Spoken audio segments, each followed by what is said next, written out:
Regularly scheduled programs will not be seen tonight so that we may bring you the NFL football game live and in color.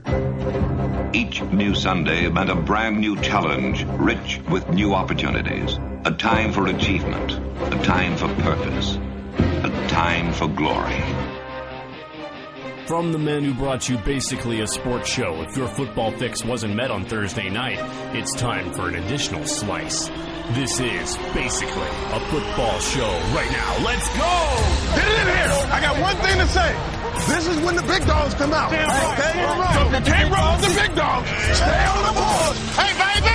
We're going to be here all day, baby! I like this kind of party. I like this kind of party, baby. His method is not Grand Prix, but Demolition Derby. Ladies and gentlemen, boys and girls, football fans, welcome in. Basically a football show, episode number 24. Greg's going to look up some obscure older player. Exactly. The final episode of Basically a Football Show for the 2013-2014 football season. I want to ask this question seriously because I think it's mine in the time that I've been able to watch games. Is this the worst Super Bowl ever?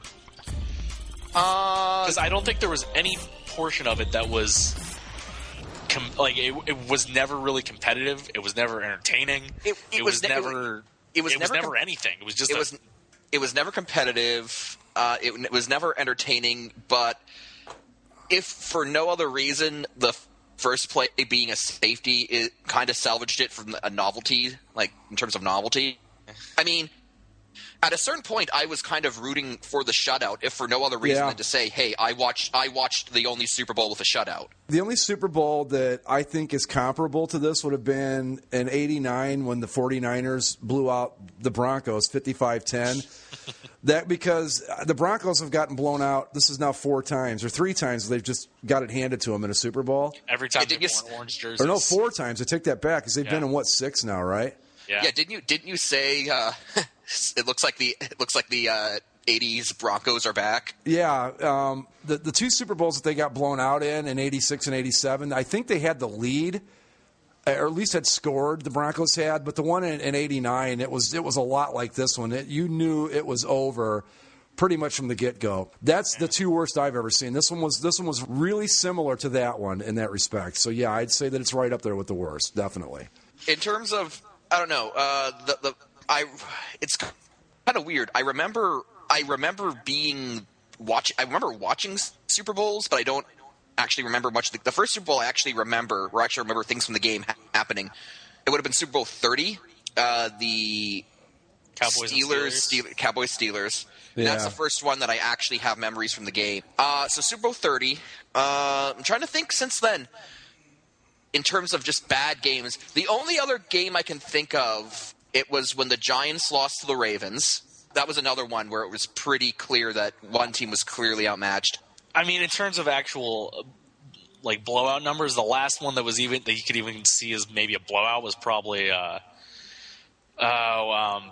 Buccaneers Raiders. I mean, this game was just it never got off the ground, really. No. I mean,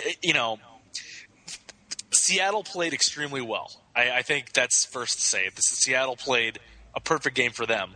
Mm-hmm. But you combine a perfect game by Seattle and just a outright talk about beating a horse when it's down. The Broncos did not show up for this football game. There was not one thing that happened good for the Broncos. Right. There was not anything and everything that could have gone wrong for the Denver Broncos pretty much did. Okay, I want to ask you guys this question: If that first play isn't a safety, does this go differently, or do you think that was just that the Seahawks were going to dominate no matter what, and then that first play really didn't have that much of an impact? No, I think in hindsight that's probably the defining play because it just showed what the whole day was going to be for Denver, but. Denver was still in that game for a good portion of it. Yeah, at least the first quarter, because you get the safety, awful first play. Okay, you got to regroup. Seattle gets the ball back and they hold them to a field goal. It's 5-0, no big deal. And they hold them to a field goal again. And then they hold them to a field goal again, 8-0, still not a big deal. Mm-hmm. And then as the Broncos are driving down, and then Peyton Manning gets hit and throws the pick six, that's when the thing kind of turned and said, you know what?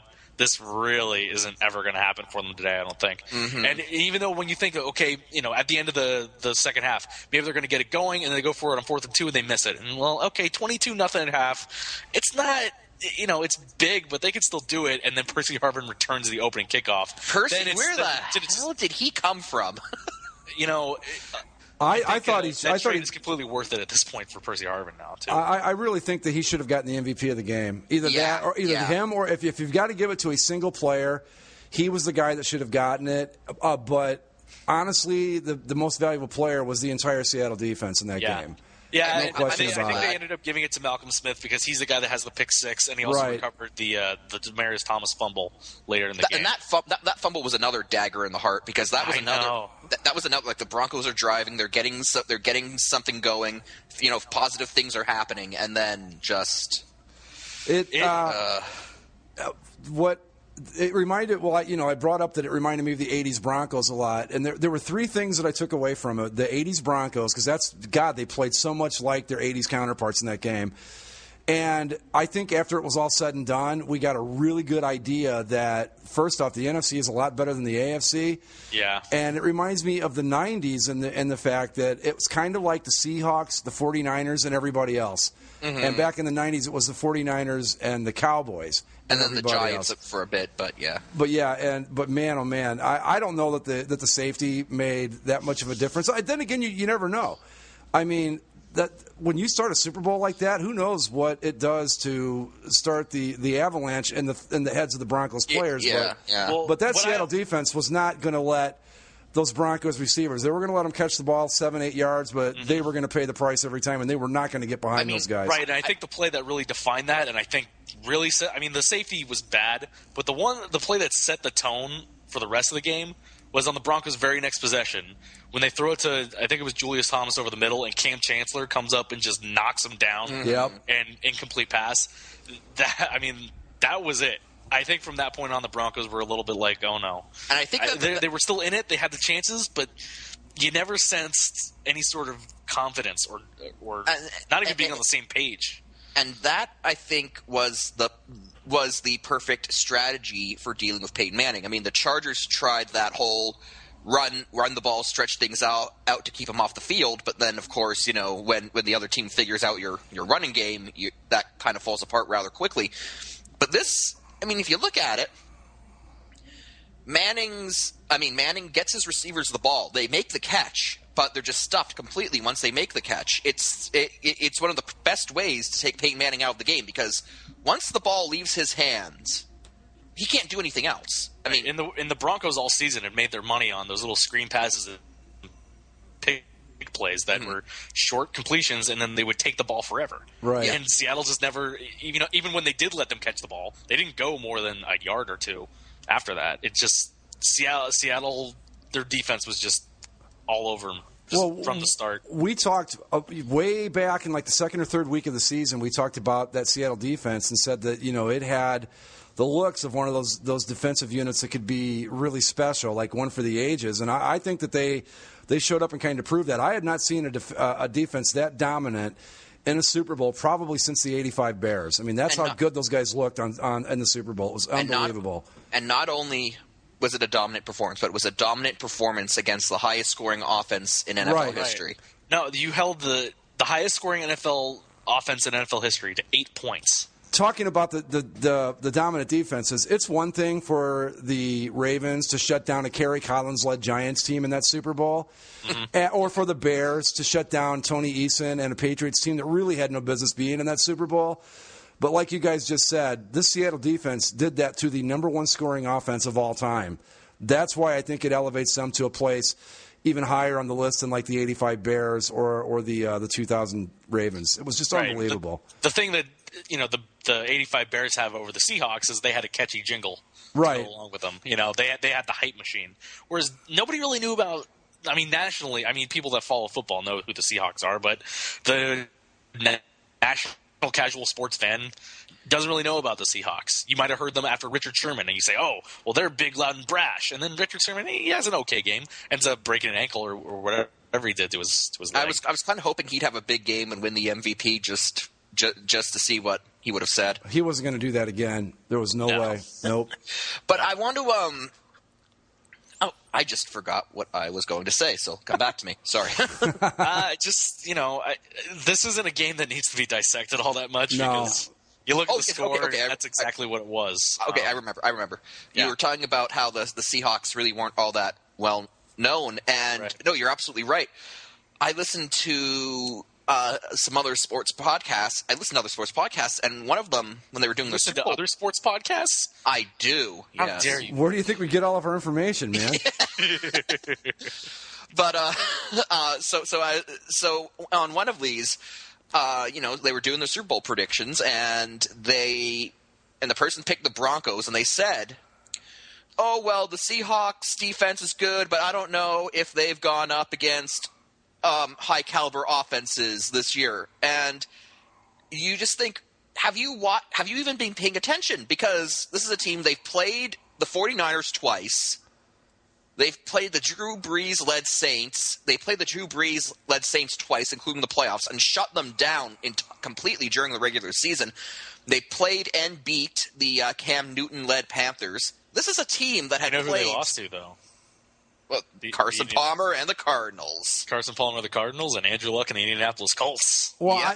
I think when we did our picks on the last show, I said that. I said they have not faced an offense like this, and apparently it didn't matter because they had no problem with it.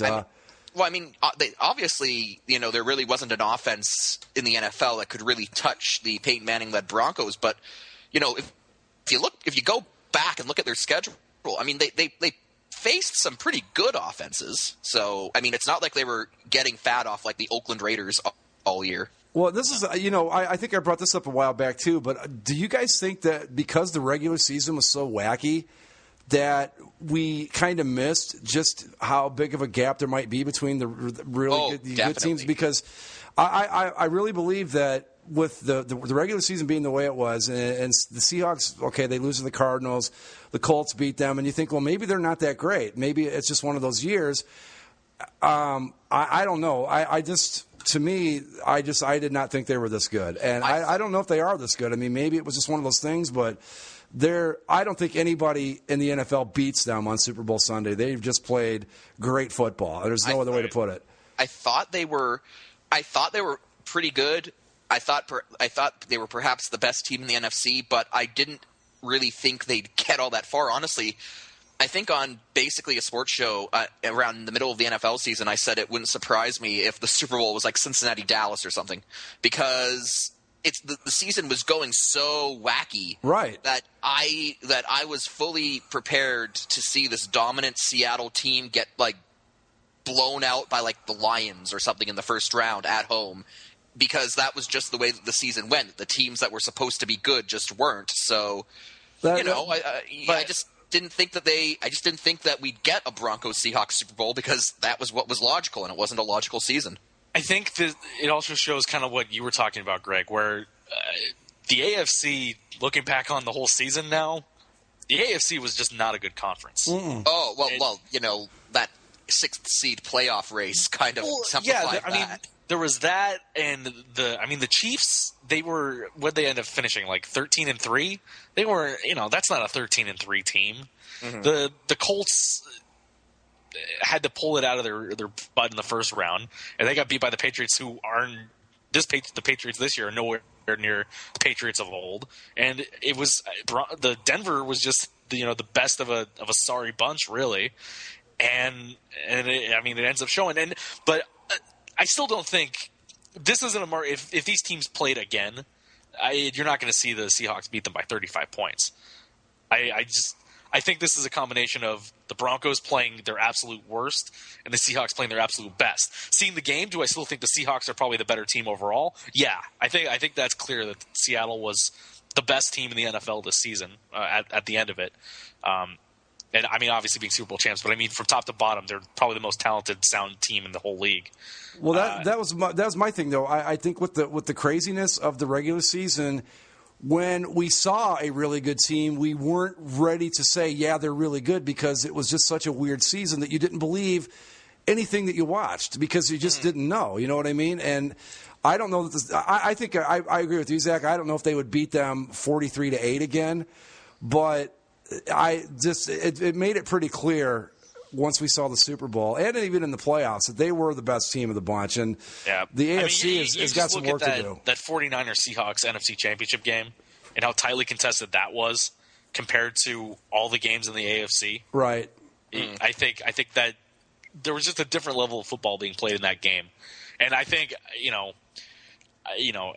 hoping Peyton Manning was going to win, I would hope it would be a little bit different if they played, say, the 49ers. But I think even the 49ers would have gone in there and beat Denver pretty soundly. Maybe probably not by 35, but maybe 25 or 20.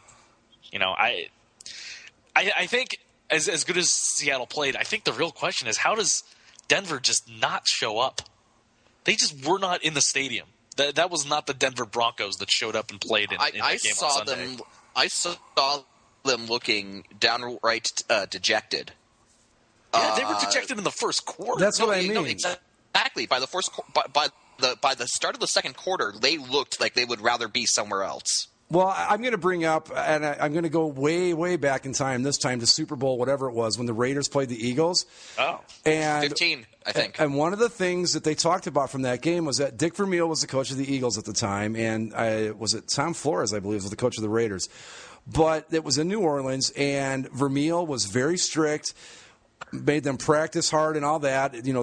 Bed check every night, the whole bit. And the thing was, after the game, after the Super Bowl, the Raiders just destroyed them, and it was they said that the Eagles were just so tight coming into that game because of the way they'd been practicing throughout the week and all that. And you got to wonder if that might not have been the case a little bit with the Broncos. Maybe John Fox clinched up a little bit and he worked them too hard or he was too strict or whatever. I mean, we'll never know. I don't think they looked too tight. I think they just looked. That's what I mean. They weren't even tight. They were just not there. That's what I'm saying. Their heads were not there. Vermeil took all the fun out of going to the Super Bowl for the Eagles, and I'm not saying that that's what John Fox did. I'm just throwing it out there as a possibility of why the Broncos, because you're right. You would have thought that safety occurred in the fourth quarter, just lost them the game. I mean, in the grand scheme of things, it was really early. It wasn't that big of a setback. I mean, it was the first play of the game. Yeah. You don't give up after the first play of the game, especially not with that offense, but it seemed like that's exactly what they did. I will say, I think you're onto something, Greg, but I'd say the reverse of what happened in Super Bowl 15 happened here, where we kind of got an insight into Pete Carroll's coaching style. And, I mean, he almost took the opposite approach with the Seahawks. He was very loose with them. Right. He just said, go out and do what you've done all season. It's gotten us here, so it's obviously working. And as a result, his team was motivated. They were hyped up. They weren't, nervous. They weren't tight. They were just ready to play, and we obviously saw the results of that.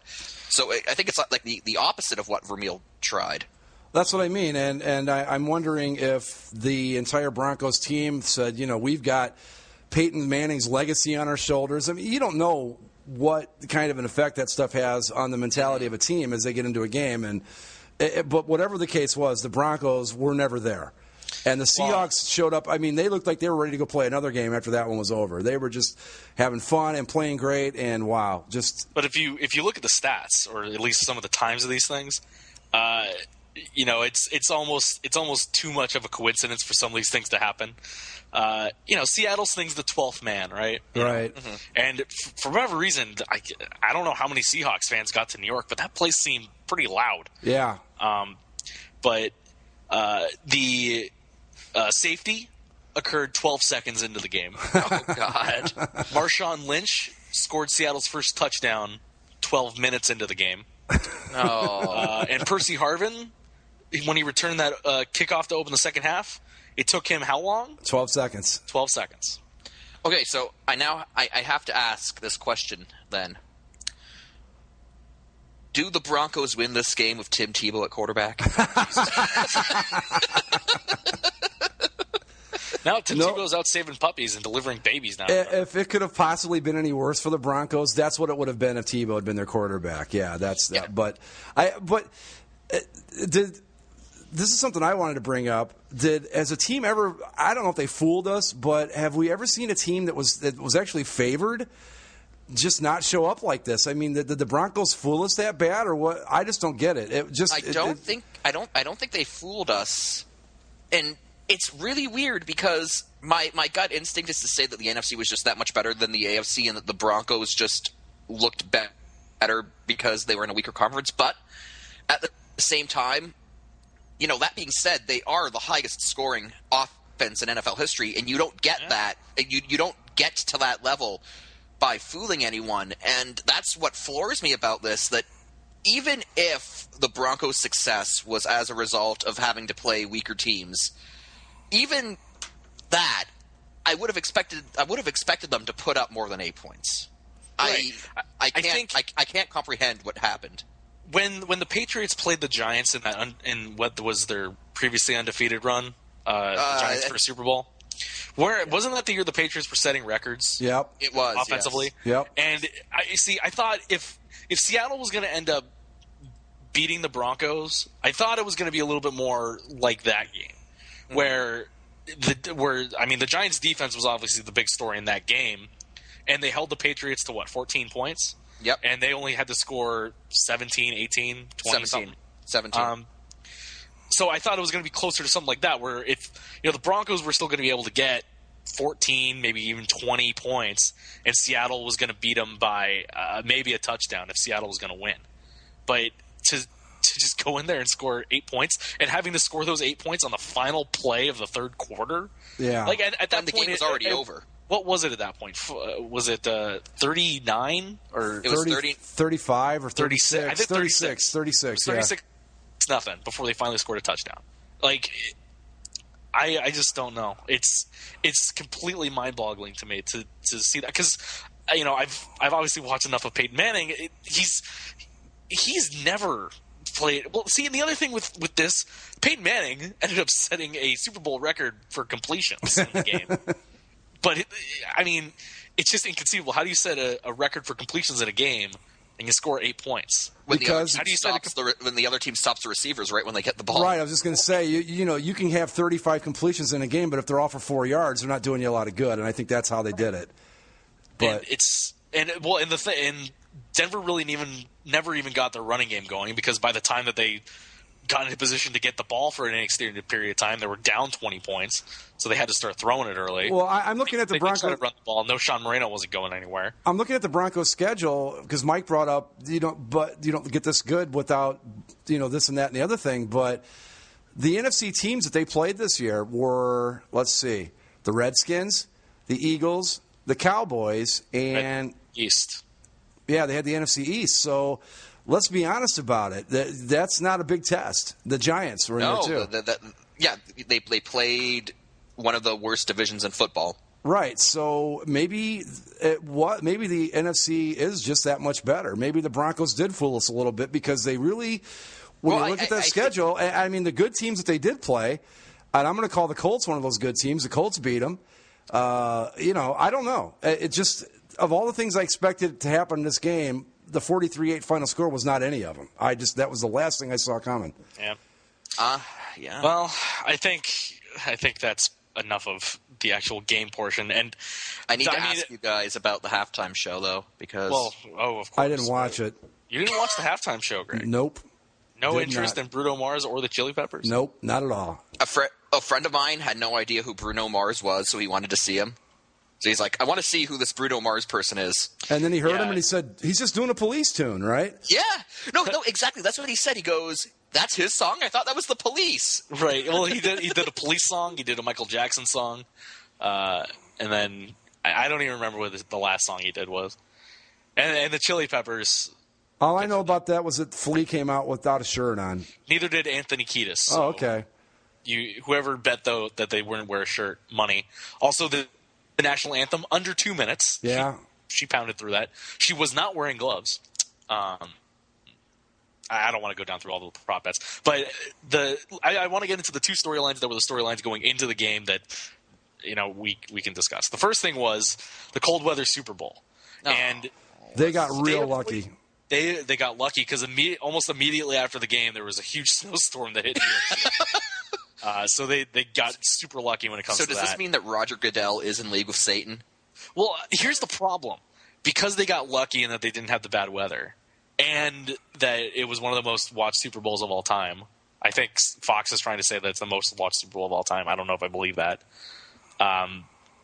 We're probably going to end up seeing another one of these cold weather Super Bowls. But in the same way that they wanted to, after Dallas and Atlanta had snowstorms, they won't ever go back to there because of a freak occurrence one time. They think that the freak occurrence of them not getting snow in their New York game allows them to go back at some point. If that game had been 24 hours in either direction, it wouldn't have turned out well for them at all. No. I'm. You know what? I hope they do. I hope they keep going into the into these northern cities, these northern open stadiums, and I hope that sooner or later it bites them in the ass, and we have that 3-2 game that's just absolutely miserable in a blizzard, because that's what they deserve to get if they don't realize they were extremely lucky. Well, this is something that I remember we talked about it last week, that there just didn't seem, maybe it was on basically a sports show, but there wasn't a lot of hype with the Super Bowl. And a lot of people said that if you've been in New York, if you weren't right where it was happening, you would have had no idea it was even going on. Right. And I don't remember which podcast I heard it on, but they said that New York is just too big for the Super Bowl. That New York is the only city that the Super Bowl just doesn't mean anything to them. And I thought that was very interesting, because that was kind of what it was like. To them, it was just another event, big deal. But they got really lucky with the weather, I will say that. And, there was no rain, there was no snow. I think supposedly it took some people 3 or 4 hours to leave the stadium. Yeah, and to get there, and their videos. Because you weren't allowed to drive to it. There were only so many parking spots. Everyone had to go through the train station and a bus shuttle, and that was just horribly planned. I don't think they should. Because like you said, New York, it's one of the best cities in the world, but it's too big for a Super Bowl. It's too big for any sort of championship game, really. If you want it to be the be-all, end-all event, you have to put it somewhere where it's going to be the be-all, end-all event. Mm-hmm. And New York is not that city. It's just not going to happen there. It works in New Orleans. It works in Arizona. It works in Miami. It works in Tampa. It even works in Houston or Dallas. Right. Indianapolis did a great job with it last year. Indianapolis did a very good job, and they get help because they're the Dome. And they're a very good city at hosting things like Final Fours, and they're a big convention city. A lot of people go there for those sort of things. They're used to hosting those sort of events, and that's what they want to do. They want to host those types of things. Whereas New York, it's just, if anything, it's an inconvenience to the league to try and plan these things. Well, my girlfriend pointed this out when we were talking about it. She said that in New York, they have a big event every day. This thing is just not that meaningful to them. Right. That's not to say there aren't football fans there. I'm sure there are, but when you're talking New York City, it's just another thing that they do. That's it. And I really think that the Super Bowl has to be in a place like Indianapolis, where they want it there because they're going to give you everything they've got for it. New York's not going to do that, especially.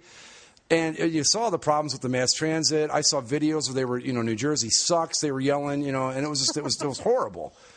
I think the novelty of the New York Super Bowl, fine. You got lucky with the weather. People would put up with that inconvenience for the one-time novelty of it. But NFL, don't make a habit of this, because it's going to bite you in the ass.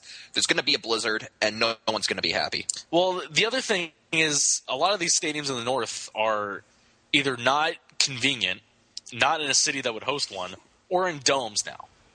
Like, you would never have a Super Bowl in Foxborough. No. Because you could host everything in Boston, but Foxborough's not all that close to Boston. No. You could have it's actually a rather small New England town. Right. And then you think of the other northern towns like Pittsburgh. No. You're not going to have a Super Bowl in Pittsburgh. Well, and not Cincinnati. To mention the average temperature in Pittsburgh and Cincinnati and Cleveland and Detroit, and Detroit's a dome, so that's okay. Right. They had it there, but Detroit's in a different state of affairs. But the average temperature here in February isn't 43 like it is in New Jersey. There's a big difference there. You can't. I'm okay with it if you want to have it in Indianapolis again, or I know Minnesota, once their stadium's done, they want to apply for it. I think have they had two there or just one? I know they've had one. I'm not sure if they had two or not, but I think they had one, and I think the other one you might be thinking of is the one they have the Silver Dome. Right. Okay. Yeah. But let's bring the Super Bowl to Cleveland. Let's do that. No, they don't have the hotels. There's no way they could pull it off. It's just not big enough. Yep. I say put it back in the. I say have a rotation of Tampa, Miami, New Orleans, and Arizona, and be done with it. Yeah, well, and then of course whenever Los Angeles gets its football team. Sure. I think they should have it in LA now. Who cares? I don't know why they don't. Why does it have to be in an NFL stadium? Why can't you have it in the Rose Bowl's made improvements. Why can't you have it in the Rose Bowl? There's luxury boxes there now. I don't know. What's the state of the Coliseum these days? They've been trying to refurbish it to. They're trying to do what the Rose Bowl just did, where they kind of refurbished it and made it a little bit more luxury box friendly and corporate friendly. But the way the Coliseum shaped, it wouldn't be a place for a Super Bowl. Because it's a track and field stadium with a football field shoved down at one end of it. Right, but it's not even that great of a place to watch an SC game, to be perfectly honest. The reason that if you put a Super Bowl in Los Angeles without a team there, it just points the spotlight right at the fact that you're the biggest league in the world and you do not have a team in the number 2 market. That's why they don't do it. I don't know. That looks like it's. Hopefully, it'll be. Hopefully, that'll change. Hopefully, on that front. On that, for just a quick little update on the Rams, because we covered most everything there is to cover, but there has been a development on that Rams owner buying land in L.A. thing. Apparently, when that story broke, the governor of Missouri, who, not kidding you, is named Governor Nixon. That's his first name? No. Oh, Nixon, that would be hysterical, and he'd have to run for governor with that name, right? But, I think it's Jay Nixon, but he's been calling Stan Kroenke, the owner of the Rams, to try to figure out what's going on, and the Rams are apparently ignoring him. So, like they are not returning his calls. So, L.A. Rams in 4 or 5 years, I'd be for it. I'm okay with that. Well, didn't you say that Inglewood's not that far away? I'll go. Didn't you say too that the Rose Bowl, they've already made a stipulation at the Rose Bowl? Yeah, it might not even be 4 or 5 years, Mike. It may be a lot sooner than that. Well, because I know the Rams can get out of their lease starting next year, right? Yeah, it goes year to year, and they can just leave whenever they want. I'm sorry, and the Chargers are close to getting out of theirs too. It's happening. In a matter of time, we'll have 2 teams again. I'm sorry, St. Louis, but you're not a football town. That the Cardinals own that place, and you've got the Blues. So I don't think you need to apologize. I don't think that many St. Louisians would be that broken up. Well, yeah, but it's really hypocritical of me as a Browns fan to sit here and say, "Hey, they should move your team." It's not the coolest thing, but that is true. But they were the ones who stole them from LA in the first place. So that's true. A bit of exactly. There is a spin on that. Not to mention the fact that they were here once, too. So Clevelanders do have a little bit of a say in where the Rams go because they used to be ours. Let's move the Rams back to Cleveland. That's my thing. I want to start to bring the Rams back to their true home movement, but I can't get any traction. The Rams were moved to Cleveland, and then the Browns can move to Los Angeles, and we can have the Los Angeles Browns versus the Cleveland Rams. There you go. But anyway. So the last storyline that we've talked about it a lot. If you want to get the full discussion, we talked about it a lot 2 weeks ago. But a lot of people put this game as the game that was going to cement Peyton Manning's legacy, and I think for one way or the other, I think it's definitely cemented his legacy, just not the one that he ultimately wanted to leave. Probably. Go ahead, Mike. I'm just on that front. Well, I guess the first thing to ask is, does Peyton Manning play in the NFL beyond this point? I think he actually said in one of those post-game interviews that his retirement is not far off. I know he's going to have that physical with the Broncos in the offseason, and that's going to sort of decide his future. So, but that's just deciding his future with the Broncos. That's deciding his future with the Broncos. Who knows? I don't know if he would go anywhere else. Yeah, I don't see him going anywhere else. I mean, he picked the Broncos very specifically. It was the best shot at a ring, and it was the best shot at his longevity in the league. I know one of the reasons he didn't choose the Cardinals was because the Cardinals had no offensive line to speak of, and coming off surgery. Could you imagine if Peyton Manning was with the Cardinals and had to go up against the Seahawks and 49ers 4 times? Oh, yeah. With that offensive line, that would not have ended well for him, and I think he knew that, which is why he didn't go there. So, yeah, I don't really see him going anywhere else, so I don't have an answer to does Peyton Manning play in the NFL beyond this game. It all depends on how things go during the offseason. As for his legacy, he's a guy loses Super Bowls. Unfortunately, but now and also with the loss, his 12 losses are the most playoff losses by a quarterback all time. I would just to throw this in for a second. I don't know. Okay, John Elway had 3 horrific Super Bowls, and then he won 2. Yes. So does that one ring really that big of a difference? Because no one looks at Elway and says, well, he lost all these playoff games and this and that. And I'm not trying to defend Peyton Manning here. His narrative was better, though. Yeah. He left on top, which is the difference. That's true. I don't know. To some people it is, because you see Eli has 2. Yeah. Tom Brady has 3. Peyton, he's the contemporary to those guys. He has better numbers than all they do, but he doesn't have in the people that count the rings. He doesn't have the one number that counts the most. Hell, the one guy who rapes people has 2.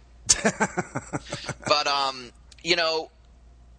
I've said my piece on Peyton Manning plenty of times. The BAFS, the Basically a Football Show from 2 weeks ago, is probably the most in-depth I got into it. I know I've spoken my mind on Basically a Sports Show as well. I don't feel like repeating myself and going in-depth, basically just repeating what I've said. So if anyone wants to hear my position on that, the episodes are in the archives. You can go 2 weeks ago. It was actually a very good discussion, I thought. Go 2 weeks ago, and you'll get my opinion on it. Right. I can say that the game did not change my opinion. The Super Bowl did not change my opinion. I don't think that the loss was all on Peyton Manning. I don't think he played all that terribly, to be perfectly honest. Right, and that was the thing I wanted to bring up, because we pointed out he had the completion record, and honestly, the two interceptions. I know one he was hit. The first one, yeah, definitely his fault. He overthrew Demaryius Thomas right to Cam Chancellor. Fine. The second one, his offensive line was just a wet noodle all day. And he got collapsed on, his arm got hit, and then Noshan Moreno doesn't go up to go try and get the ball, and Malcolm Smith grabs it and runs the other direction. I wanted to point that out. That Noshan Moreno non-action was very Alexander Ovechkin of him. It's just like he saw things kind of going to hell, and instead of trying to make a play to perhaps salvage something, he just went nah. Yeah. And I don't know how you get to the NFL, much less get to the NFL championship game, and lack that instinctive desire to succeed and to make a play on every single ball that is in play. I mean, for God's sakes, it's the Super Bowl. Put some effort into it.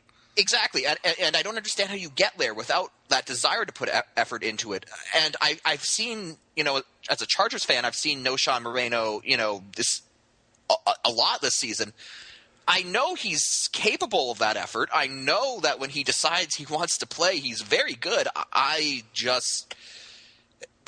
Like Zach said, no one on the Broncos looked like they wanted to be there. They just weren't there, and I don't understand how they gave up as easily as they did. Because the game did not start well for them. But when you have the highest scoring offense in NFL history, you've got to think that even down by 15, you're still in the game. Right. Well, back to Manning's legacy, I guess when it comes down to it, you have to decide. Well, first off, a lot of people said that this would cement him as the greatest quarterback of all time if he won the Super Bowl. If he was the greatest of all time and he just needed that one more one to do it, then wasn't he the greatest of all time before that win? Does one game really change the whole thing? Montana for the win. Well, see, that's the thing. He could win. Manning could win another Super Bowl. I still think Montana is the greatest ever because he has the combination of both. He has the rings, and there's just something about him. But that's just, I'm an old guy. I'm never going to change my mind on Montana, but that's not to say that Peyton Manning's not better.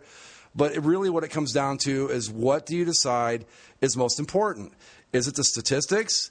Because if that's the case, it's kind of hard to argue against Peyton Manning. If it's the Super Bowl rings, I'm sorry, but Terry Bradshaw and Joe Montana have to be the guys that you go to first. So really, I don't know that Manning's legacy changes that much. Yeah, he didn't win. And Manning's right on that level with Trent Dilfer. Well, that's the thing too. But are we really going to say that Eli's a better quarterback than Manning because he has one more Super Bowl ring? No, you can't. Here's a funny story. Before the season started, I was ready to say that this would be the year that Eli would eclipse Peyton, and I was like, I just had this feeling that the Giants would go on, they'd win another Super Bowl, and then Eli would surpass his older brother, and then they lose 6 straight and just play absolutely terrible. And I was proven wrong. So that be a lesson to me to never go with my gut. But on the rings topic, and I kind of want to expand this beyond just the question of Peyton Manning's legacy, although obviously that's a big part of this discussion.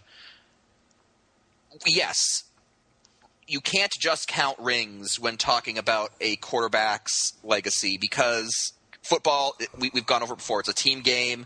You can have the best quarterback in the world, but if the team's not built right around him, he's not going to win very many games, let alone very many Super Bowls. So yeah, you can't just go strictly by ring count, but I sometimes think that when discussing these sort of things, we tend to let the pendulum swing too far in the other direction.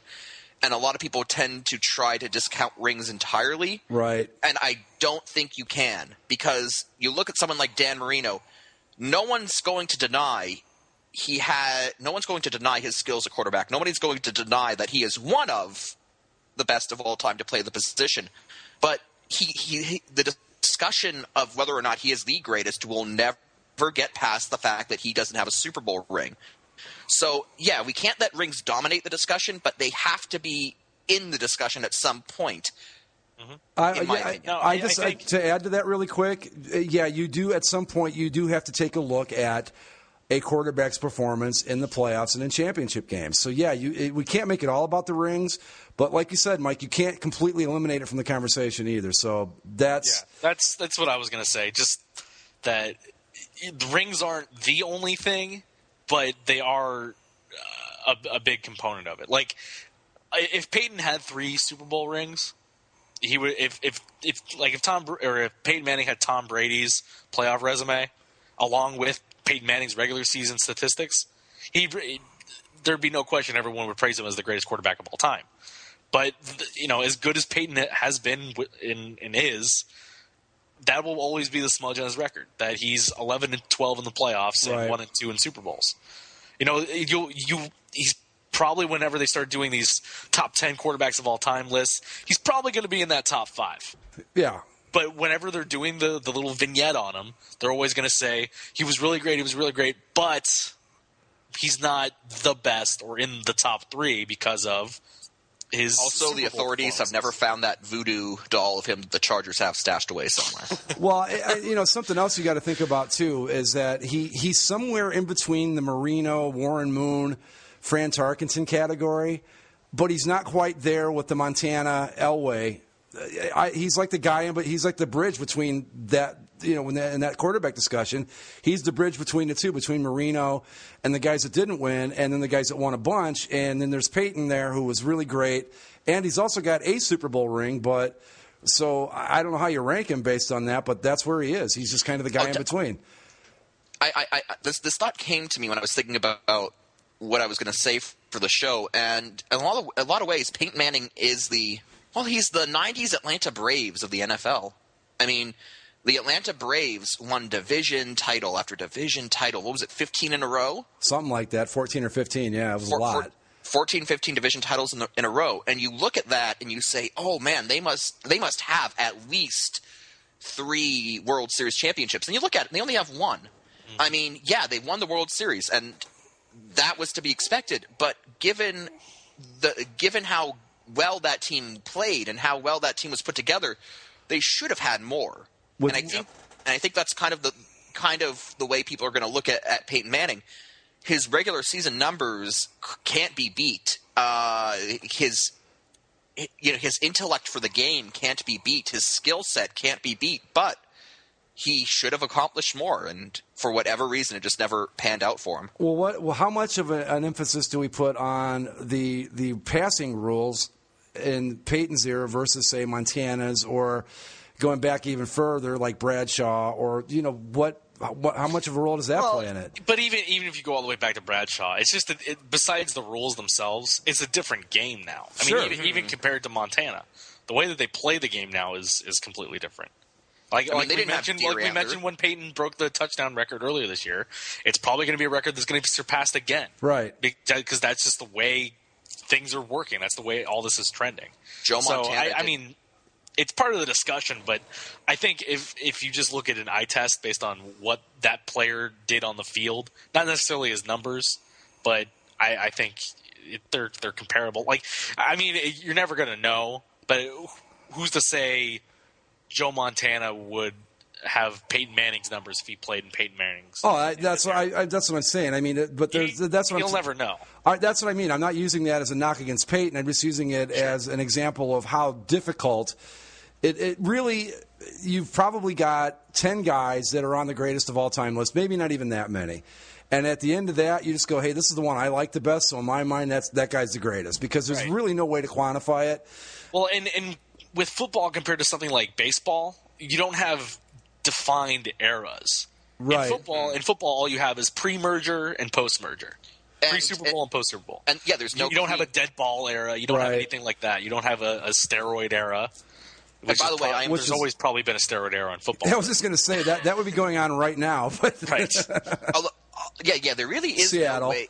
There really is no way to, like, there aren't those solid divisions in football. But I will say, I don't think Joe Montana ever had to go up against a defense that was fueled by deer antler steroids. So. Oh, sure he did. I mean, that's the thing too. I mean, we love to romanticize the old days, and I promise you that there were guys on steroids. Well, I know there was, because Lyle Alzado claims that steroids are what eventually killed him. He got brain cancer or something, but that's we forget Bill Romanowski, right? But like I said, is Peyton Manning the greatest of all time?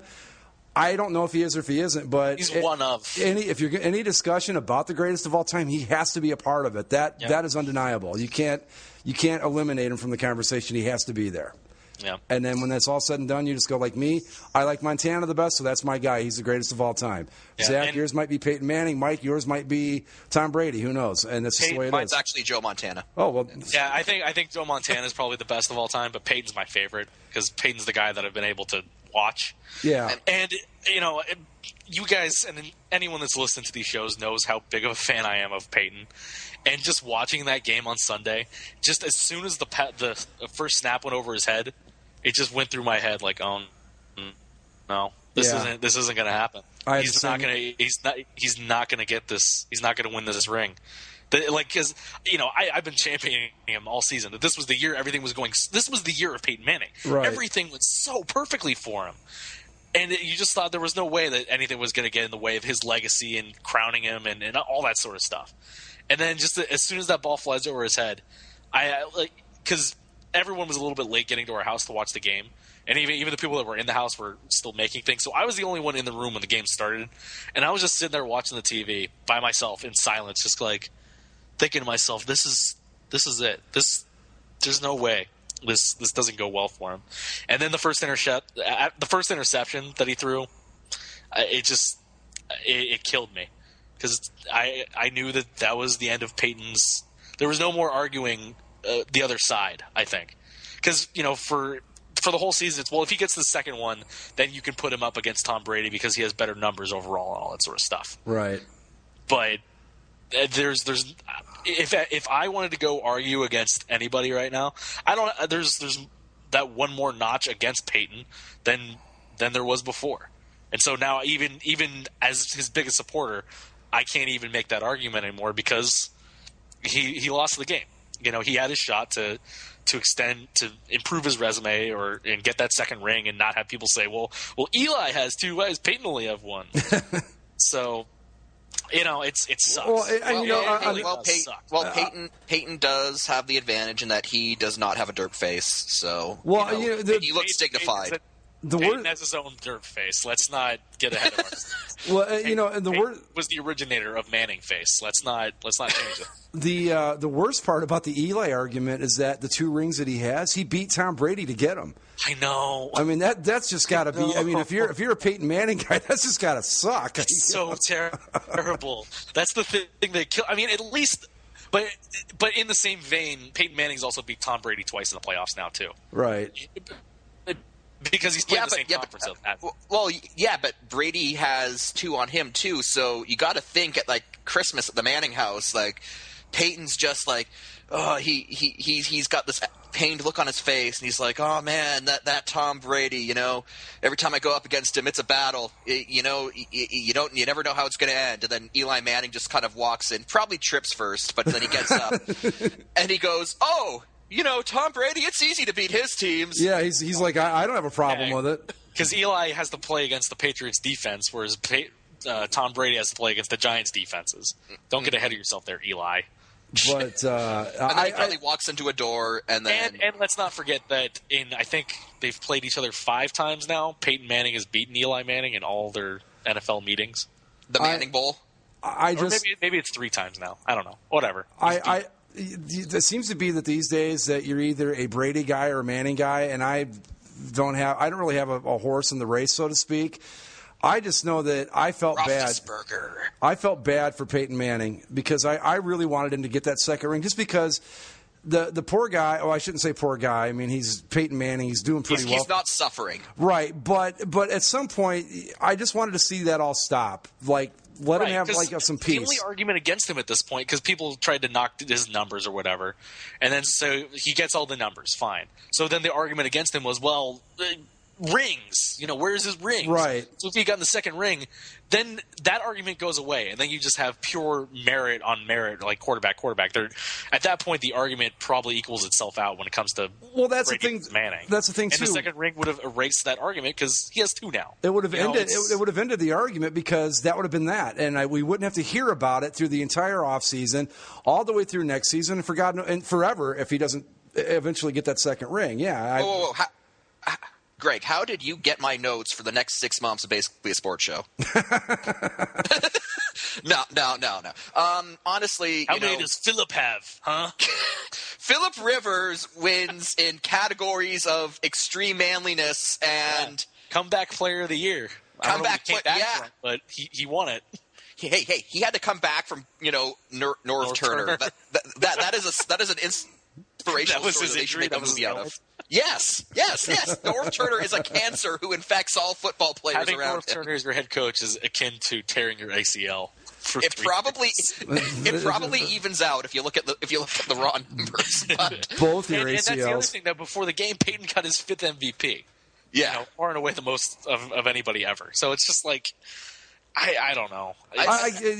Everything lined up and it just wasn't there. Now it actually, in the quarterback discussion, Montana is my pick for greatest of all time, but I never saw him play. I'm basing that off what I've seen from archived footage, what I've heard about people. Like, my mom was actually a huge 49ers fan when Joe Montana was playing, because she just said, no, you just saw Joe Montana and you knew he was something special. And so I'm kind of basing it all off that. My favorite quarterback that I watched would probably be Kurt Warner. I'm not going to say he was the greatest of all time, but he's my favorite. Pardon? He had a fun career. Good backstory and all that. I just want to go on Montana for a second, because I did get to see him play, and I really believe this, that had it not been for the referees screwing him, or not him necessarily, but the 49ers, and I believe it was the 1983 playoff game against the Redskins, and then him getting his neck basically broken against the Giants in 1990, he probably had 6 Super Bowl rings at this point. That's how good he was. And it would have been nice to see Montana take the Chiefs to a Super Bowl championship that one year that he got pretty far in the playoffs. But yeah, he's just he was, like I've said it before, he was a guy that if the 49ers were down by less than a touchdown and he had the ball with a minute left, you were going to lose. It was that simple. Now, I've always heard the argument being made that he would lead a game-winning drive from the parking lot. That's exactly. I've said that myself, yeah. But, in terms of, and I've been outspoken about Peyton Manning, and you guys know it.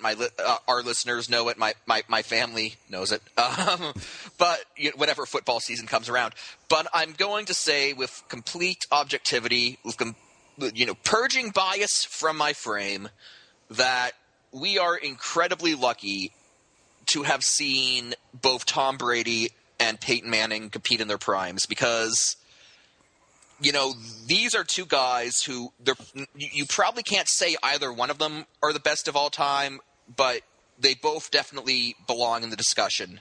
And for both of us and for us to have seen both of them, play in their prime, compete against each other, that's got to be something special. Yeah. I think the only way to close this out, at least from my end of the discussion, is wait. Before we get to your last thing, do you guys want to talk about the guys that made the Hall of Fame, or do we care? Well, we can talk about them in a second. I just want to finish my point on Peyton Manning. Oh, I thought you were going to your last bit. No. Okay, go ahead. No. If this is his last football game, I'm very disappointed that that's the way that he goes out. Like, I hope that he plays at least one more season, and I know you can't pick when you get to go out most times. Brett Favre sure tried to. Well, yeah, and you want him to go out on top, but I would at least want him to not go out in that way. Just having the worst game of his career, being on on the end of the worst result of his career. Not necessarily his worst game, but the worst result that he has probably experienced in any playoff game or any game of any sort of caliber. I hope he comes back and plays one season and maybe doesn't win the Super Bowl, but at least goes out in a respectable fashion, not in a blowout. What would you rather see? That this be Peyton Manning's last game, or that he goes to the Cleveland Browns? Oh, Jesus Christ. Well, first off, if he goes to the Browns are automatically going to win at least 9 games next year. Well, yeah, and Peyton would never go to the Browns, though. No. I'm trying to think of where he would go. Peyton Manning, San Diego Charger. No, because Phillip Rivers is there. He's not going to go there. Do you guys think that he at all regrets now that he didn't go to San Francisco? Because I'm telling you, I think Peyton Manning on those 49ers teams, he's just won his second Super Bowl in a row. Well, I don't know. I don't know if – I'm trying to think. Their receivers aren't the same as the Broncos receivers. Harbaugh would have replaced him with Kaepernick. Just watch. It would have happened. Well, no, I don't even think it's that. Like, I don't think maybe Vernon Davis is probably the only guy that's equal to anything that the Broncos have. Yeah. Crabtree isn't. Bolden's pretty good this year. You said it wrong, Zach. It's Crabtree. Right. Frank Gore, I don't know. Because he was considering wasn't he considering Kansas City also? I don't recall it was Kansas City. I thought it was Arizona, Denver, San Francisco. Yeah. Tennessee was another one. Tennessee was another one. Right. Yeah, well, Tennessee would have been a bad choice. Yeah, and that was just a bring him home type of thing, which it would have been a circus. It wouldn't have been about winning football games. It would have been about all the Volunteers fans getting to see him play again. Yeah, that's not even him playing at home. If you really wanted to go home, you go to New Orleans. Right, exactly. Is he from New Orleans or is he from Mississippi? He's from New Orleans, right? Yeah, he grew up in New Orleans. Yeah. Oh, okay. He might have been born in Mississippi, but he grew up and went to high school in Louisiana. Oh. I don't think if Denver decides that he's not healthy enough to come back, I think he probably just has to end up and retire. Yeah. Because I'm trying to look at even the teams that need quarterbacks are bad. I'm just going to look at because I pulled it up, the odds for next season already that are up. He's not going to go to Seattle, obviously. Denver, he would not be there. He can't go to San Francisco because Kaepernick's there now. He's not going to be a Patriot. No, probably not. Not going to be a Packer. Not going to be a Saint. Atlanta, no, because they paid a bunch of money to Matt Ryan. Right. Not Cincinnati. Not Carolina. Cincinnati probably wouldn't be a bad fit. How about Miami? That's not a place to win a title. No. There's nothing there for him to play with. No, they were one of those mirage teams where you thought they were pretty good at 8-8. Yeah, right, huh? Chiefs, no. Eagles, no. Bears, no. I'd be interested in seeing. I'd be interested in seeing the Peyton Redskins? Manning Richie Incognito show. Jesus. How about why not the Cardinals? Because I take him over Carson Palmer in a minute. And you got to think obviously you take him over Carson Palmer. They have good receivers. Their defense is great, but the problem is he'd have to play against Seattle and San Francisco 4 times. And that would be the issue there. Well, is there even a possibility that Denver's not going to bring him back? Well, on the physical. If he doesn't pass the physical up to their standards, then they're not going to sign him. If he doesn't pass the physical up to their standards, he should just retire for his own health and screw the rest of it, you know? Yeah, I don't know if they're holding their standards higher or something. But if the Broncos don't bring back Peyton Manning, who else do they have? Honestly, Brock Osweiler is the backup quarterback. Oh yeah, that's got the Super Bowl champion written all over it. By the way, and so we can close out the Super Bowl and we can move on to other things. I just want to let you guys know that we live in a world where Tavares Jackson threw a pass in the Super Bowl. Yes, he did. And also won the Super Bowl. Yeah. So I thought that was kind of cool. Jackson has the same amount of Super Bowl rings as Peyton Manning. They put a little Bernie Kosar thing there like the Cowboys did and let him come out and play a little bit so that he could actually say he was on the field when they won a Super Bowl. I thought that was nice. Yeah, I there was a point where I almost thought, are they ever going to pull Peyton from this game? But they were never going to pull Peyton from the game. Brock Osweiler's not going to get his moment in the sun. You can't just give up on a Super Bowl. I mean, any other game, he's probably out. But when John Fox decided to punt, in that the fourth quarter? Yeah. Instead of going, what do you have to lose? Why are you punting? Whatever. Well, anyway, that's the problem with John Fox. He always struck me as a bit too conservative. He always struck me as a bit too conservative. That's what I mean. I'm going to go back to something I said way back earlier in the show, but I'm going to be curious when it all starts coming out if he rode him too hard. Rode him too hard, yeah. Because that's what they seemed like to me, just a team that just was, let's just get this over with, kind of. Maybe it's because they had to stay on a boat in Jersey City. I think the Seahawks had an actual hotel, but the Broncos stayed on like a boat that was turned into a hotel. So was that choice or? I have no idea. And I know they moved the Broncos to like a secure hotel the night of the game. Mm-hmm. So so it's not the media hotel. I don't know. It's something that we'll never know. But it would be also, one final note. Pete Carroll in winning the Super Bowl. He's now one of 3 coaches to win a college national championship and a Super Bowl. Who are the other 2? Jimmy Johnson. Yep. And wow, Barry Switzer. Barry Switzer. God, yeah, okay, yeah. Yep. Who took Jimmy Johnson's Cowboys and won a Super Bowl with them. Yeah, Barry Switzer, probably the worst NFL coach to have a Super Bowl ring. Is he the Trent Dilfer of coaches? Yeah, I don't even know if he's that good. Well, at least in the NFL. He was very good in college. Yeah, I shouldn't say. You know what? And you know what? You still got to get there, and you still got to win. And it's not like he just stepped out of the way, right? And said funny down home stuff for quotes while the team went on to what they had to do.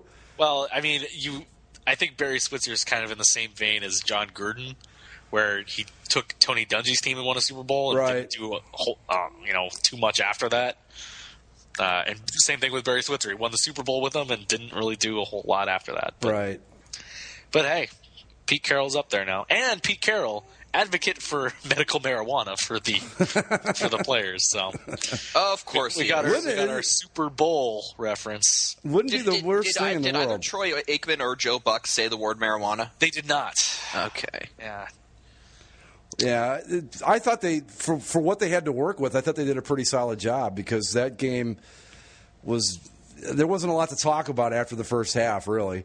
Yeah. Mm-hmm. But we talked about all the prop bets. Vegas had some issues with the prop bets because Pete Carroll got 2 Gatorade baths. Right. Oh, yeah. And the problem was they didn't say the wording in these prop bets weren't what was the first Gatorade bath.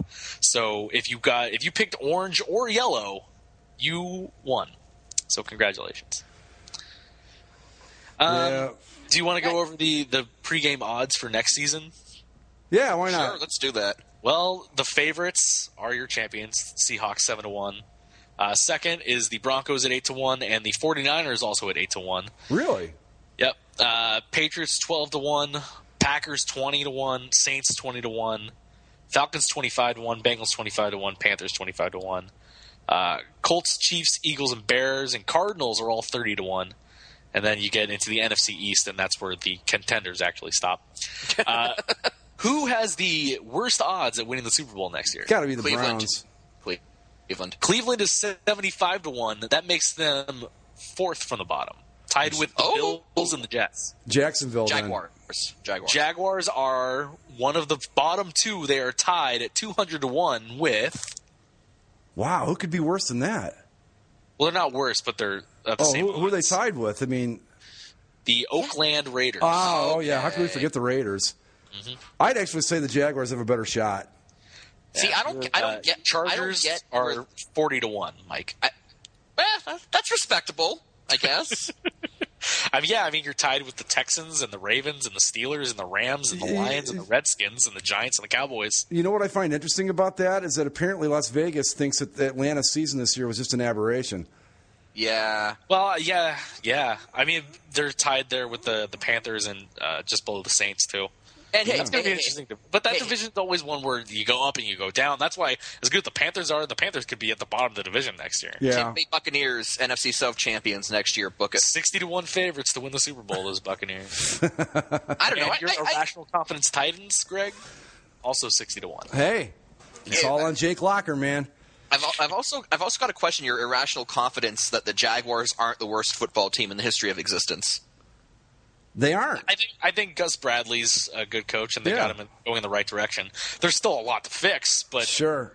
I saw more from. I mean, not necessarily in pure results, but they played better than I thought that they would have. Well, and just looking at the two teams based on last season, who do you think is closer to making the playoffs, the Browns or the Jaguars?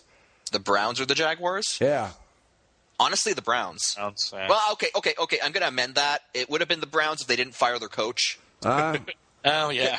Because I actually thought that, what you just said about the Jaguars, I think I would have applied to the Browns last year. Maybe not in pure results, but when they had a healthy quarterback situation, they were playing pretty well. So I would have had they kept Chudzinski, I think they would have continued on in a positive direction. Now that they have hired, I can't even remember who his name is. Mike Pettin. I assume just some guy walking by the stadium. Pretty much.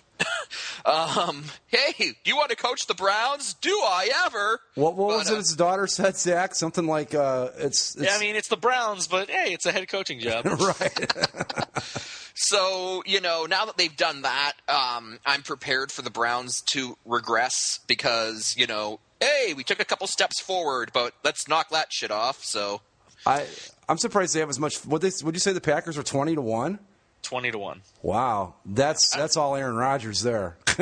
If they stay healthy, I think that they. I mean, I think we went over it, and I think we figured out that if they were healthy, that they were probably an 11-5 football team. last year. Now, and not to mention everybody else that got hurt besides Rodgers. Right, and then they're going to, if they have a good draft and fill some of the holes on defense this year, they could be right back in it. But who knows? I want to address, though, the Seahawks. They have a running back now, so hey. Yeah. I want to address the Seahawks going forward, and I want to address something that, your friend of mine, Tom Jackson, said on ESPN's Primetime Football following the Super Bowl. He said that this is a Seahawks team that's going to have a 7-year run at the top of the league.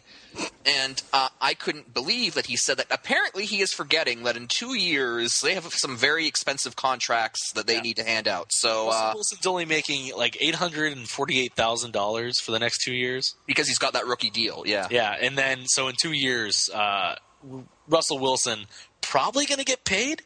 I would think. Richard Sherman probably going to get paid. Cam Chancellor probably going to get paid.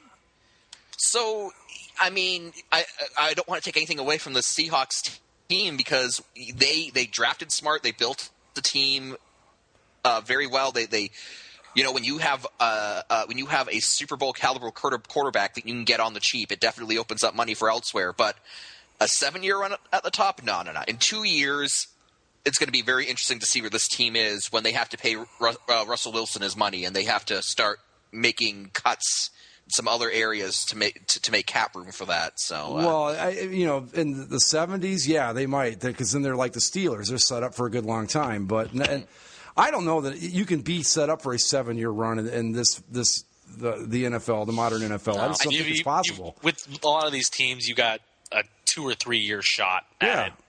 And go for it. I was just going to say the closest that we've had to one of those pre-salary cap dynasties would probably be the Patriots, and they haven't. And even they were changing guys all the time. They were changing guys all the time, and they haven't done anything in 9 years. So that era is something we're never going to see a team that dominates for the better part of a decade. Yep. No, I mean the Colts were like that too. They were just as good as the Patriots without the rings for the same long time, and there was a rotating. I mean, besides Peyton Manning and Marvin Harrison and Reggie Wayne, they were rotating guys all the time. Yep. But hey, congratulations to the Seattle Seahawks, your Super Bowl 48 champions, the first Seattle champion since the 1979 Oklahoma Seattle City Thunder. I saw somebody put up a T-shirt today because somebody is a very mean person. They put up a Oklahoma City Seahawks championship T-shirt. Yeah, it's just like, come on, come on. They're having the best time of their lives. Leave them alone. Yeah, good for them. Yeah, they have great fans. I'll give them that. Loud fans. I don't know if they're good fans, but they're certainly loud. And especially after what happened in Super Bowl 40, it is nice to see the team kind of get its due. Yeah, even though they got their couple helps from the referees in this game, but not that it ultimately mattered in the blowout. But they were calling things on the Broncos that they weren't on the Seahawks, and I didn't like that. But hey, there definitely was that, but at the same time, pass interference mostly. Yeah. But this performance was so dominating. I don't think. Yeah, the referees didn't end up mattering. No. Yeah. Oh, and how did we forget this? I think my favorite part of the whole day was Joe Namath flipping the coin too early and having the referee catch it in midair. What was he wearing? Exactly. For coat. Albert Brooks tweeted, Ted Nugent is going to shoot Joe Namath's coat, which I thought was pretty funny. Super Bowl 24 featured a marquee matchup at quarterback, pitting Denver's John Elway against San Francisco's Joe Montana. The 49ers started their scoring surge with a 20-yard touchdown strike to Jerry Rice. Montana's second TD to Jerry Rice gave the 49ers a 27-3 halftime lead. Montana completed 22 of 29 passes for 297 yards and a Super Bowl record 5 touchdowns, 3 to Jerry Rice. John Elway struggled mightily, unable to throw any touchdown passes, only picks. The Denver offense was completely out of sync all afternoon, while San Francisco's offense demonstrated total dominance. The 49ers' 55 total points set a Super Bowl record and earned Joe Montana the game's MVP. The 2014 Pro Football Hall of Fame class was announced, and some very worthy guys. A lot of defense in this class. Mm-hmm. Michael Strahan of the New York Giants, Andre Reed of the Buffalo Bills. It's about time. Walter Jones, Seattle Seahawks. Derek Brooks of the Tampa Bay Buccaneers. I agree with that one completely. Aeneas Williams of the Phoenix/Arizona Cardinals. Absolutely. And on the veterans ballot, the Veterans Committee, Claude Humphrey, San Diego Charger. And Atlanta Falcon. And Atlanta Falcon. Yep. And finally, thank you for the love of God, Ray Guy is the first punter selected into the Hall of Fame. So congratulations.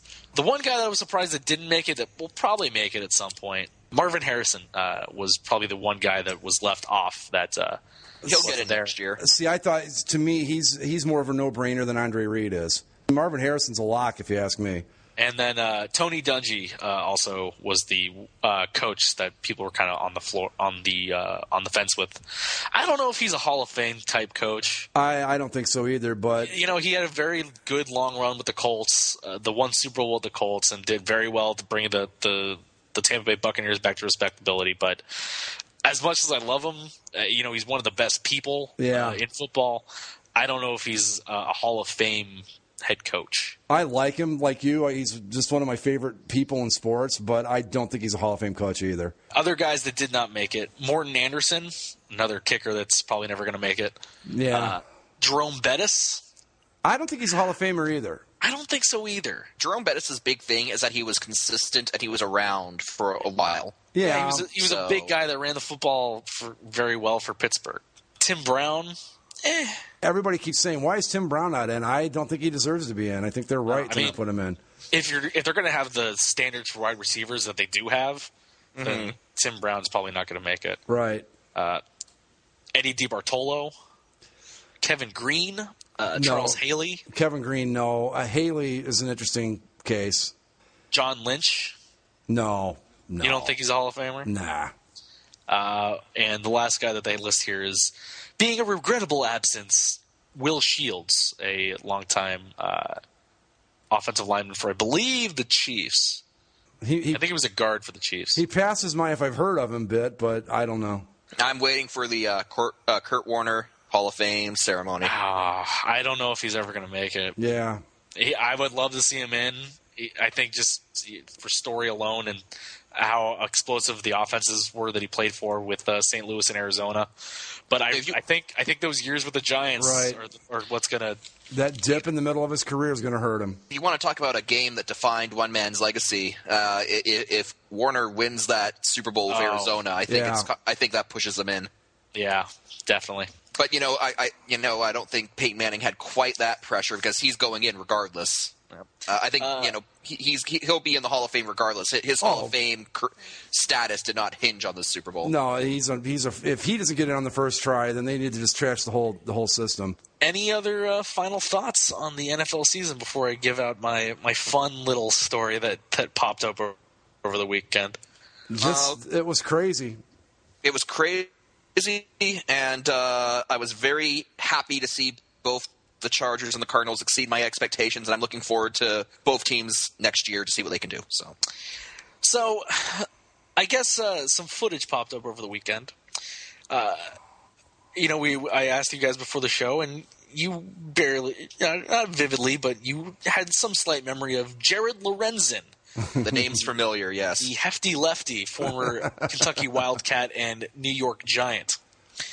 Well, turns out he is still playing football.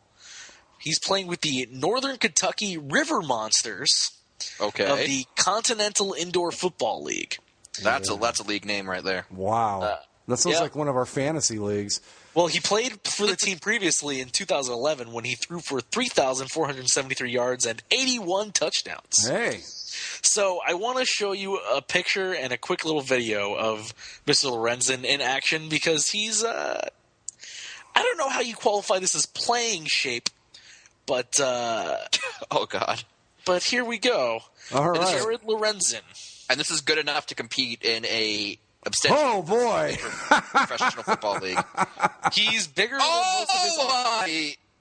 Yes, and especially the jersey, which the team is called the River Monsters, so the jersey is basically all scales.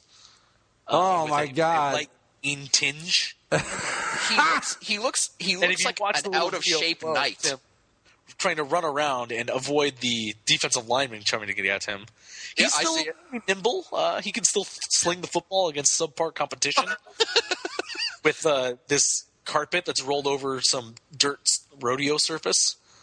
Oh, wow. Oh, God. 320 pounds. This is the greatest football footage I've ever seen. I know. I just can watch this thing on loop all day. There's a full highlight video that I wasn't able to find it right now. But the best way to describe it is think of like the fat guy you see riding around in the cart at Walmart with those little electric carts, except that he gets up and plays football. This is it. The best part is if you watch the actual video when you can see everyone's shoes, everybody else is wearing cleats. He's wearing just Nike sneakers. Like, stuff that you picked up at the local Foot Locker. Wow. So, Jared Lorenzen still playing football, just fatter than ever. Like, he's bigger than two of his offensive linemen put together. Like, this isn't even a joke.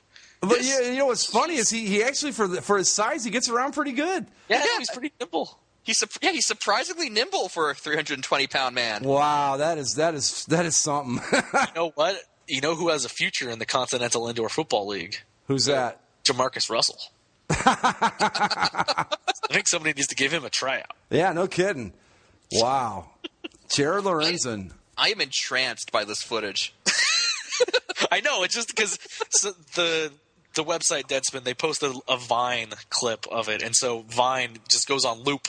And so it's just over and over again. He drops back and avoids two oncoming rushers and steps up in the pocket and throws one to the sideline. And yeah. So he's good. You just I just got to think, man, if you're a defensive lineman that can't catch this guy, whoa. Well, that's why you're in the Continental Indoor Football League, probably. But that footage you're seeing, by the way, is from the Northern Kentucky River Monsters taking on the Bluegrass War Horses.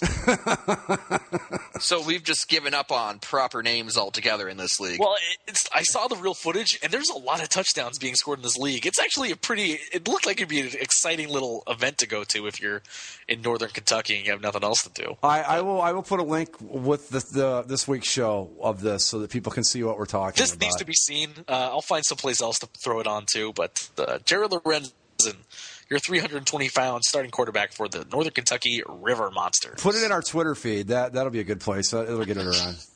Oh, God. So I think that's as good a way as any to end the inaugural season of basically a football show. It took you from the preseason through NCAA, through the BCS, through the NFL playoffs, up until the Super Bowl this last week. It's been a good run. 24 shows. 24 shows. Finally going to take a break. We're probably going to come back for a draft show. Probably not a pre-draft show because I don't care. Right. But at least a post-draft show to analyze who got what and who went where. The future of Johnny Football in the NFL. Welcome Johnny to Cleveland. Yeah. Soon to be Cleveland. Johnny Cleveland. Yeah, that'll be great. Yeah. But yeah, it's been fun. Want to thank you guys for having me on for the playoffs. It was a blast. And wish you best of luck in the upcoming season. This show entertaining as hell, so I'm sure next season will be no different. Basically, a football show will be soon replaced this week by basically a curling show. We'll be live in Sochi at the Olympic Curling Center. In our double bathroom. There's going to be one bed and 2 toilets for all 3 of us. If you love the Olympics, please listen to Thursday's show because I think I'm compiling everything I can find about how hilariously awful these Olympics are going to be. Right, you just got a little preview of this week's basically a sports show right there. But in all seriousness, basically a football show will be replaced on the basically a blank schedule by basically a geek show. We record our first show Friday, actually. So all right, that'll be interesting if anyone's interested in science fiction, video games, movies, comic books. That'll be the show for you guys to check out. I'm excited about it. Zach and Greg, unfortunately, will not be joining me, but I'm going to be bringing in my friend Jack, and we'll try to keep you entertained. So. Yeah, that's all we can hope for, and I'm sure it will be entertaining because. Although, Zach, I do want to get you on to talk about Batman Superman for our second show because that is shaping up to be a cinematic masterpiece by the day. Yeah, when the studio said they wanted Heisenberg for Lex Luthor, they missed a letter. Yeah. Jesse Eisenberg, but hey. Keep it in the bullpen. Yeah. All righty, so I guess that ends season 1 of basically a football show. You can download all that. You can go through the archives, go back and relive the season that was. I advise with everyone. Greg and myself. I advise everyone to listen to every episode on a loop from now until the start of next season. Go back and listen to our predictions from the beginning of the season. I don't even want to know. I see the New York Giants going places. Well, you were half right. You had the Broncos in the Super Bowl, right? I did have the Broncos. I also had them losing to the Atlanta Falcons. Well, okay, so you were halfway there. Yeah. I don't. I know. I think I picked the Packers, and I think I had the Broncos too. You had the Broncos, and then you picked the Patriots, and then you picked the Broncos. So I really didn't. I didn't commit to anything. Look at it this way, Zach. The Broncos lost to a team from the NFC named after a bird. I was close. Close, yeah. Yes. You just missed by an entire continent, but that's okay. Yeah, it's, you win some, you lose some.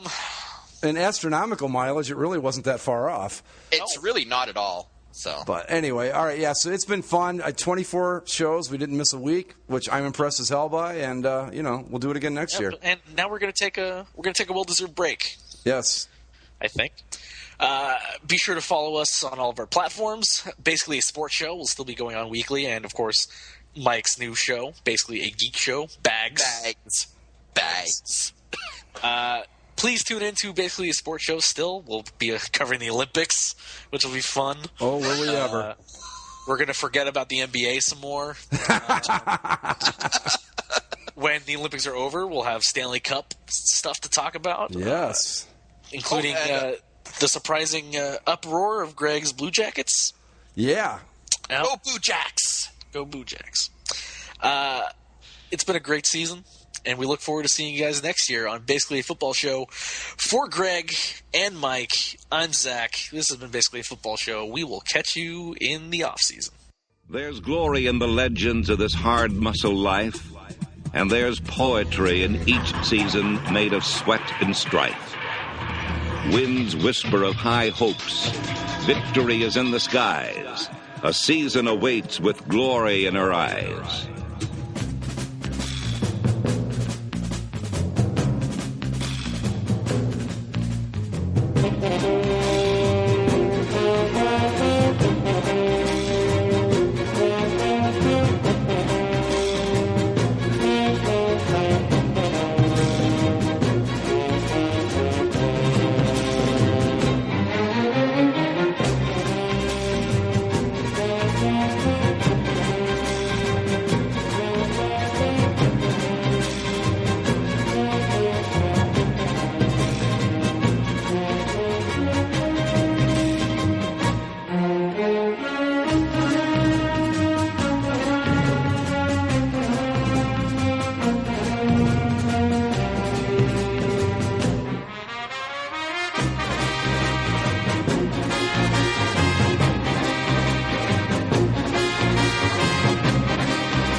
It was fiercely fought, but frightfully flawed.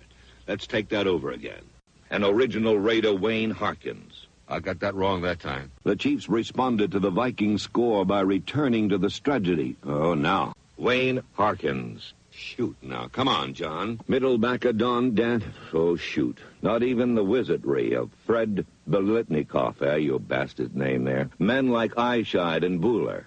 Bueller, you son of a bitch. Forgive me, Mayor Cooper, Mayor Maxima Cooper. I have sinned before thee and God and everyone. Please hang up and try again.